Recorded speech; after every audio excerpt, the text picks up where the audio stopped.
Todo este proceso que ya tiene un buen tiempo, un proceso de automatización de los peajes en las rutas. Ya han desaparecido prácticamente todos los peajes. Ahora el subsecretario del Ministerio de Transporte nos confirmará, pero bueno, ya ahora están los TAG, que es el telepeaje, que bueno, evita que esté el cajero allí y que, bueno, en definitiva se agilice de forma automática el pasaje a través de los peajes. Para conocer detalles de este proceso está justamente el subsecretario del Ministerio de Transporte y Obras Públicas, Juan José Olaizola. Bienvenido, ¿cómo está? Buen día. Buen día. Bueno, ¿cuál es el estado de situación del proceso de automatización? Bueno, en el mes de julio automatizamos totalmente el primer puesto de peaje, que fue el puesto de Paso del Puerto, Ruta 3, en Paraje Andresito. Se estudió el funcionamiento de esa primera experiencia, fue satisfactoria, y la segunda etapa se concretó el 29 del mes pasado, con los peajes de Centenario y de Capilla Cela. Centenario, Ruta 5, Departamento de Durazno; Capilla Cela, Ruta 9, entre la Ruta 8 y Los Cardos. Y después, el próximo 19 de septiembre, tenemos la tercera etapa, que es la automatización total de los puestos de Cebollatí en Ruta 8 y Paraje Manuel Díaz en Ruta 5 al ingreso al departamento de Rivera. ¿Cuál es el criterio de esos, empezar por esos? Bueno, son peajes con poco personal. Nosotros queremos destacar que en estos casos, estas dos, segunda y tercera etapa, no hay desplazamiento de funcionarios de los puestos de peaje. Van a seguir cumpliendo tareas en vez de las cajas en lo que tiene que ver con atención al cliente, al usuario. Y se ha ido haciendo por etapas, evaluando, y en principio los que están determinados para la etapa final son los más grandes en cuestión de personal, que son el peaje de Pando y el peaje de Barra de Santa Lucía en Ruta 1 al ingreso a Montevideo. Pero viene funcionando bien el sistema y de acuerdo a las expectativas que teníamos, así que aparte cabe destacar que todo esto ha sido en acuerdo con las empresas y los trabajadores. Es un proceso que se inició en 2020 y que ha sido de común acuerdo entre todas las partes que intervienen en el sistema de peajes, que además supone un pago menor para el automovilista, que incluye el TAG, paga por el sistema de TAG, y una fluidez en el tránsito totalmente distinta. En los puestos donde se ve que digamos, conviven los dos sistemas, hay una cola en donde hay que pagar, y obviamente que es mucho más fluido el sistema del TAG, ¿verdad? ¿Y qué pasa si un automovilista no quiere utilizar el telepeaje? Un automovilista nacional por el momento puede hacerlo, se registra al cruzar el peaje la patente y va a su CIBE, y en el caso de los extranjeros se comunica el ingreso al país, cómo es el sistema, y tiene que poner el TAG, que es de fácil acceso además en los distintos locales de cobranza, los bancos, es decir, en los puestos de peaje, dispone del TAG para colocarlo. Tiene que pasar por los puestos totalmente automatizados, el turista ya con el TAG. O sea que es obligatorio el TAG. Es obligatorio, sí, es obligatorio para los turistas. Se está haciendo una campaña muy importante y hay una buena adhesión al sistema para los automovilistas nacionales, y además por la ventaja de pagar menos y la fluidez en el tránsito, pero todavía está la posibilidad de pagar un poco más y que se registre pasar y que se registre la matrícula. Cuando va con la matrícula va con todos los recargos, ¿no? Sí. Se paga el más caro, es decir, se paga el sistema más caro. ¿Sabes cuál es el problema? Que aquel que quiere tener el TAG y no tiene una tarjeta para asociarlo, tiene que cargar una tarjeta para utilizarla en que se le debite lo que consuma por los pasajes, ¿no? Y a mucha gente medio que le embola, ¿no? O sea, meter plata por las dudas, si voy a usar el telepeaje, tener una tarjeta con dinero cargado, a esperar, ¿no? Pero vas a Hábitat y lo cargas en Sí, No, pero lo que está diciendo Martín. Claro, Estás pero- cargando plata por las dudas, ¿no? Claro. El sistema de tarjeta de crédito creo que está muy difundido, ¿verdad? Creo que los uruguayos en general tenemos tarjetas de crédito y bueno, en algún caso que se opte por ese sistema, se ha tratado de dar todas las ventajas, todas las facilidades. Sí, pero no es un para- sistema que asegure la libertad del consumidor. Exacto. Yo creo que es un sistema ampliamente difundido a nivel comparado. Totalmente, sí. De hace décadas. Si usted viaja a Europa, a Estados Unidos, es decir, hace décadas que está implantado. Todos los cambios cuestan y todos los cambios llevan una adaptación. En España paga cash. Puedes pagar en España. Creo puedes que, pagar bueno, pero creo que el Ministerio en Pero no hay esto tantos peajes. creo que se ha tomado su tiempo. se ha tomado su tiempo para informar, se ha tomado su tiempo para que el usuario pueda ir adaptándose al sistema de forma voluntaria. Creo que 2 años, fíjese que en 2 años estamos empezando a implementar el sistema de automatización total. Ha tenido una buena respuesta, porque es decir, tampoco hay una protesta por el sistema, al revés, hay un alto porcentaje que se está adhiriendo, y bueno, y siempre hay gente que no está de acuerdo, y eso es la libertad, pero bueno. No, es que no es la libertad, Bueno, no es la libertad, obligan, bueno, o sea, pero está bien, o sea, sí.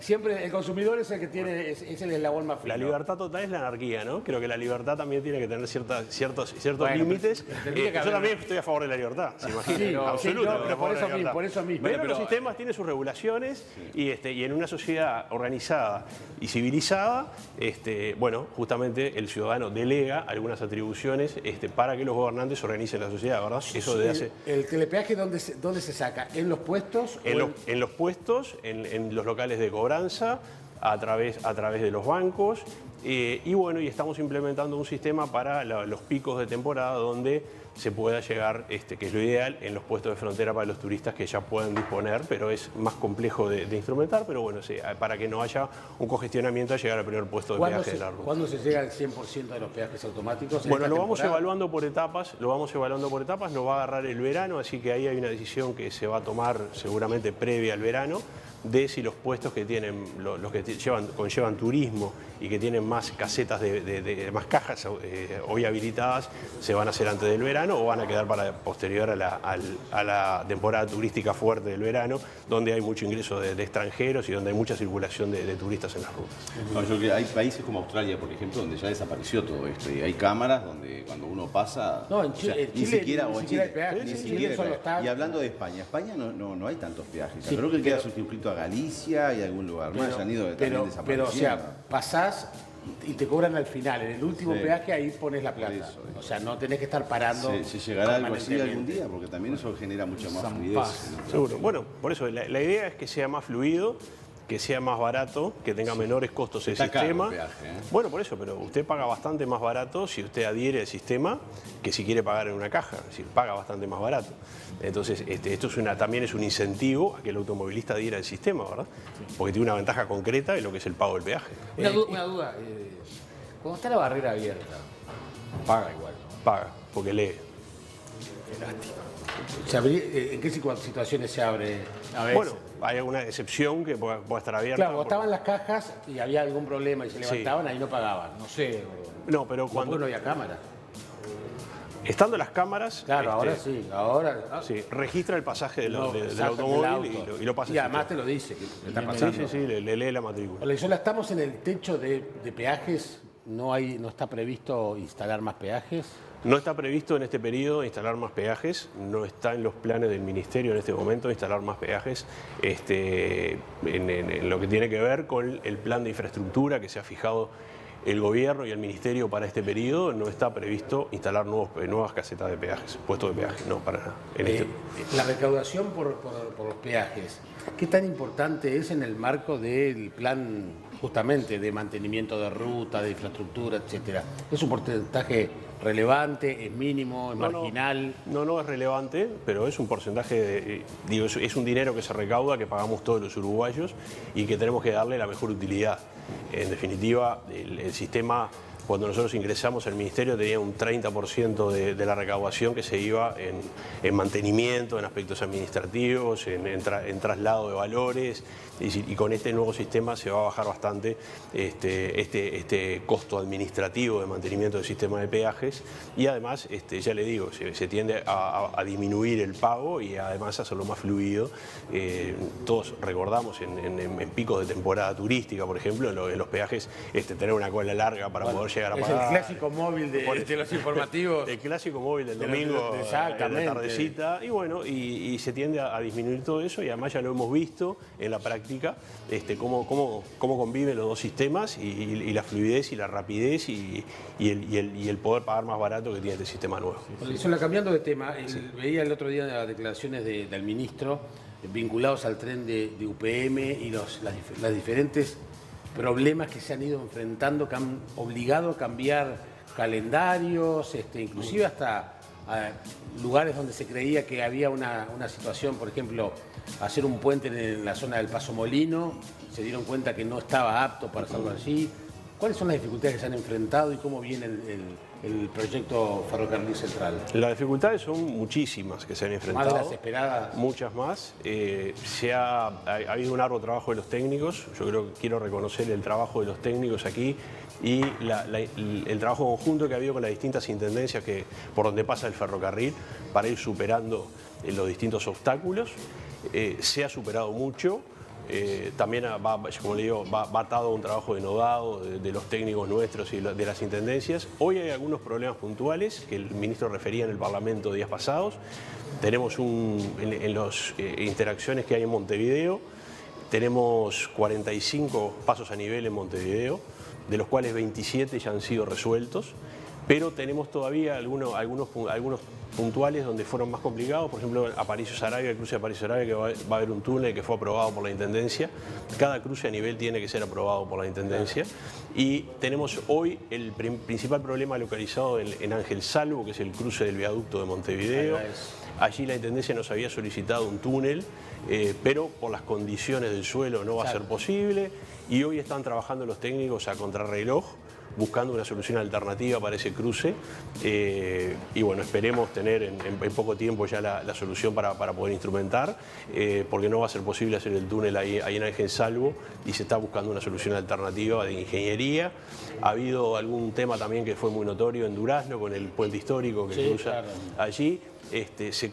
Ahí se consiguió una solución muy creativa, que es mantener el diseño del puente histórico y hacer un soporte de ingeniería para que pueda soportar el puente las cargas, pero que la estética del puente siga siendo la del puente histórico, es decir, los duraznenses van a mantener ese patrimonio que tienen allí y se logró una solución que contempla las dos posiciones, ¿verdad? Se armonizaron las dos posiciones por esa vía. También un paso inferior en la trinchera Zorrilla, que también fue bastante discutida allí con la sociedad civil de Durazno, pero también se consiguió una solución.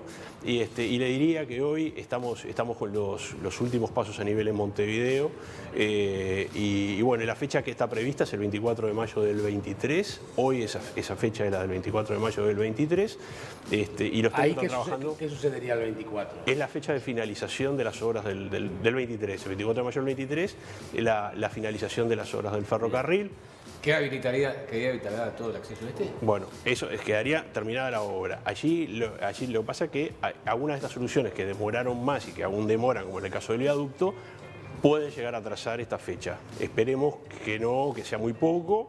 Pero bueno, hoy por hoy se está trabajando para... O sea, sí, pasó el 80% de avance de obra. En julio teníamos un 81% de avance de obra. Hoy estamos cerca del 85% de avance de obra. Es decir, se viene trabajando bien, a buen ritmo, pero bueno, algunos temas puntuales y algunas interacciones con las ciudades han demorado más porque son soluciones más complejas, ¿verdad? Inclusive Falero comentaba lo importante que es también ser conscientes que en todo este proceso, hasta que se finalice totalmente, que podrá ser mayo del año que viene o más adelante, acostumbrarse a transitar con camiones con los cuales casi que no estamos acostumbrados en ruta, ¿no? Los tricamiones, creo que le dicen.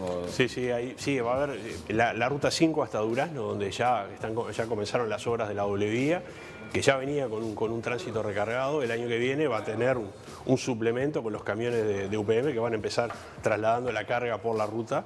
Entonces el año que viene sí vamos a tener una complejidad en la ruta 5 a Durazno, porque vamos a tener por un lado la doble vía, la obra de la doble vía, la obra vial, pero paralelamente un incremento en el tránsito de camiones hacia el puerto de Montevideo y hacia Durazno. ¿Y la ruta banca eso? Y bueno, hoy es una necesidad, y vamos a tener que convivir con esa realidad hasta que esté habilitado el tren que es lo que todos queremos. Porque ese sería el plan B a la vía. Exacto. No hay un plan B para la ruta. No, o sea, no que no tenemos, y sí, porque no tenemos, porque es la ruta que va a Durazno, que va acá sobre los Toros, y bueno, es la que hay que utilizar para este tipo de operaciones de los camiones, hasta tanto esté habilitado el ferrocarril central.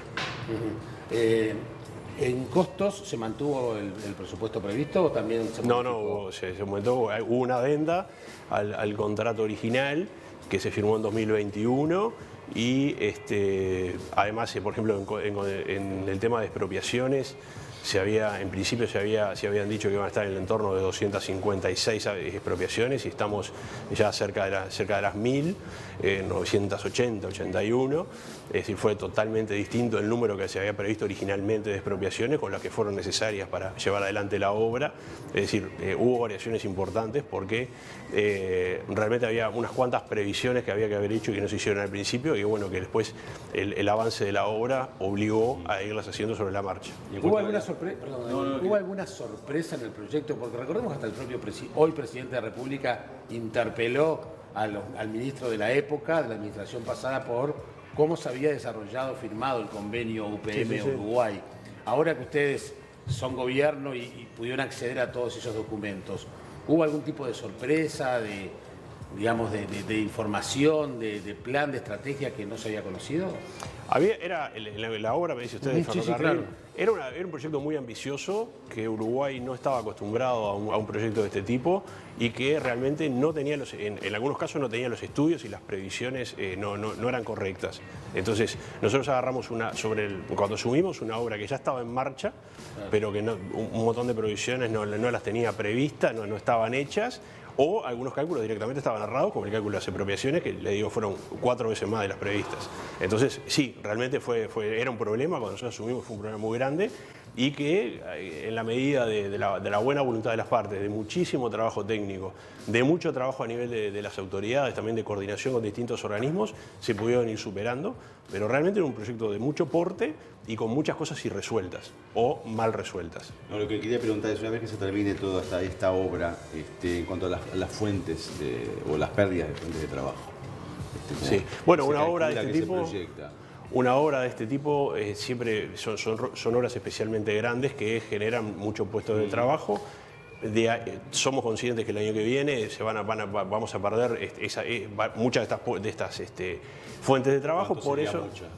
Y bueno, el ferrocarril es entre 3.000 y 4.000 personas en el pico y nosotros estamos por eso con una apuesta muy grande al proyecto al plan de infraestructura vial, generando nuevas fuentes de trabajo, generando una inversión muy importante en puentes, que es una actividad vial, son obras viales que requieren más mano de obra que las rutas habitualmente, y tratando de impulsar a nivel gobierno de distintos proyectos para justamente poder generar nueva mano de obra. Bueno, el esfuerzo está hecho y se hace todos los días para poder compensar, porque son 2 obras grandes que terminan, que son la planta de UPM y el ferrocarril central el año que viene. Para terminar, Brizuela, el dique Mauá, ¿cuál es el estado de situación de toda esa discusión? Bueno, el dique Mauá, ayer hubo una reunión en la Intendencia, se viene avanzando bien con la Intendencia en la definición de ese proyecto. Como ustedes saben, hay una iniciativa privada presentada para construir el puerto de ferries ahí en la zona de Mauá y han habido distintas alternativas. Es un proyecto importante que además requiere no solamente la construcción de muelles y escolleras, sino que además un respaldo de obras en tierra que haga viable el proyecto. Y en este caso se está trabajando con la Intendencia para poder afinar el proyecto y poder llevarlo adelante. Hay una necesidad de trasladar lo que es la operativa de pasajeros que ha quedado en el puerto de Montevideo en zona de carga por afuera del recinto. No hay que olvidar que además ahora con las obras en la terminal va a ingresar el tren. Es decir, frente a lo que hoy es el ingreso a Buquebus, va a pasar el tren además y los camiones van a entrar por adentro del puerto para ingresar a la terminal Cuenca del Plata. Entonces allí va a haber un tránsito muy importante de una actividad, una operativa vinculada a la carga que tenemos que buscar una solución. Entonces lo ideal, ya lo habíamos planteado antes de llegar al gobierno, era poder sacar la actividad de pasajeros fuera del recinto del puerto de Montevideo. Se paró la obra del puertito que estaban haciendo allí en Punta Carretas, en el Faro. ¿Qué pasó? Tuvo un impasse. Nosotros cuando llegamos al gobierno había previsto el gobierno anterior una obra de 17 millones de dólares en un puerto deportivo. Nosotros no le encontramos una necesidad de hacer esa obra en ese momento. Ya estaba el contrato firmado, fue el año de la pandemia, hablamos con la empresa, se tuvo que hacer allí un parate de la obra y un rediseño de la obra a la baja.